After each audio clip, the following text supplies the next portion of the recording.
Hello, welcome to the Daily English News program, Azərbaycan Televiziya with the most important events of the day. I'm Gülər Hətamova.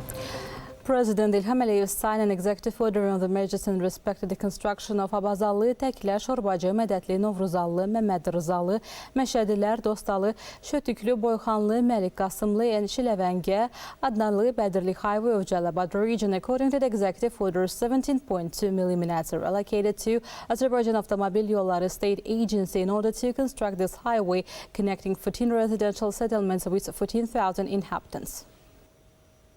The Brussels meeting planned to be held on December 7 with the participation of President of Azerbaijan İlham, President of the Council of the European Union Charles Michel, and the Prime Minister of Armenia Nikol Pashinyan will not take place. President İlham's refusal of this meeting once again confirmed that the head of state's position in principle and that Nikol Pashinyan is governed by the orders of France. Prime Minister Pashinyan agrees to the meeting on one condition, that President Macron also should participate. Of course, that means that this meeting will not take place because of what happened after Prague. The desire of Armenian Prime Minister Nikol Pashinyan to include also French President Emmanuel Macron at the meeting scheduled for December 7th in Brussels shows that official Yerevan is controlled by Paris. Pashinyan, dependent on Macron, officially stated that he was afraid to come to the meeting because Pashinyan, who does not fulfill the main conditions of the statement of November 10, 2020, for example, the demand for the withdrawal of illegal armed groups from Karabakh and the opening of the Zengezur corridor, knows perfectly well what he will face and therefore calls on Macron for help.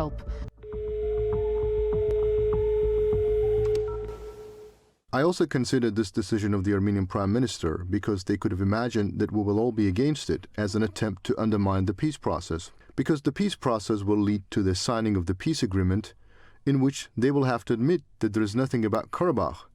And in all the press releases, whether adopted in Sochi or in Brussels, there is no reference to Karabakh. If you look at the issue from the other side, Macron himself has an interest and a goal in the Brussels meeting, because France, as a mediator that has dragged the conflict in the region for 30 years, does not want to establish peace and security here.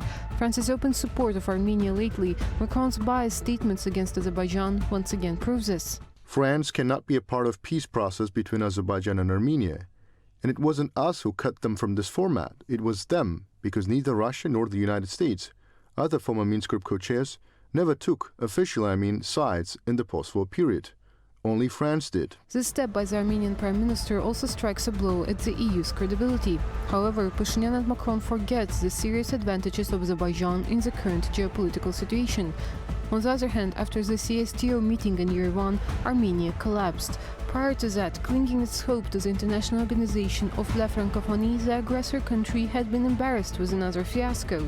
The desire of Pashinyan, who has been suffering lately from a streak of failures, to continue to shed blood is not supported. And finally, you must understand that Armenia's illusions about Karabakh are a thing of the past. We're not going to talk about Karabakh with any country or international institution. The Karabakh conflict has been resolved. It is our territory recognized by all, and it is our internal matter.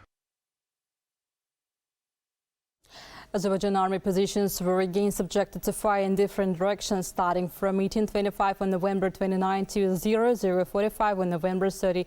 The Armenian armed forces units from the positions in the directions of Aşağı Şorja settlement of Basar Keçər region, as well as the Khazinavar and Burun settlements of Gorus region, using various caliber weapons periodically subjected to fire the Azerbaijan army positions stationed in the directions of Yelica settlement of Kelbecer district, the Hacılar settlement of Lachin district, and Garagöl. Moreover, on November 29 at 1810, members of an illegal Armenian armed detachment in the territory of Azerbaijan, where the Russian peacekeepers are temporarily deployed using various caliber weapons, subjected to fire the Azerbaijan army positions stationed in the direction of Agdam district. The Azerbaijan army units stationed in these directions took adequate retaliatory measures, reported the Defense Ministry. The Ministry of Defense once again called on the Russian peacekeepers temporarily stationed in the territory of Azerbaijan. The statement of the ministry brought to the attention that the disdainful attitude of the peacekeeping contingent of the Russian Federation towards our appeals is regrettable.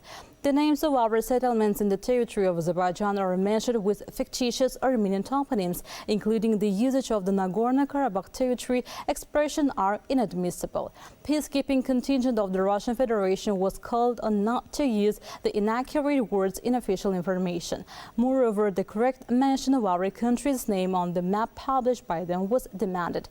It once again reiterated that the unofficial information of the peacekeeping contingent of the Russian Federation dated 29 November 2022, published on the official page of the Ministry of Defense of the Russian Federation, the territory referred to as Nagorno-Karabakh territory is the Karabakh Economic Region, and the official names of Azerbaijani settlements mentioned as Mardakert and Martuni are Aghdara and Hojavan, respectively. The statement of the Defense Ministry also mentioned that the information of the peacekeeping contingent that Azerbaijan army units allegedly opened fire in the direction of Shusha, as a result of which 2 people were wounded, is unfounded and completely false. Defense Ministry categorically denies this information. And other footage showing Armenians destroying graves belonging to Azerbaijanis have been circulated on social networks. It is assumed that the shared video was taken on the territory of Karabakh. The video shows Armenians in military uniform insulting the graves belonging to Azerbaijanis, breaking the tombstones and walking on the grave. Repeated acts of similar vandalism are a continuation of the crimes committed against the Azerbaijani people and their moral values. Destruction of graves and cemeteries is considered one of the most serious crimes posed by Azerbaijani legislation and international law. Such steps are vandalism aimed at erasing the heritage of the Azerbaijani people from the face of the earth. Those who allow this should be held accountable under international law. That was all for today. Thank you for being with us. Goodbye.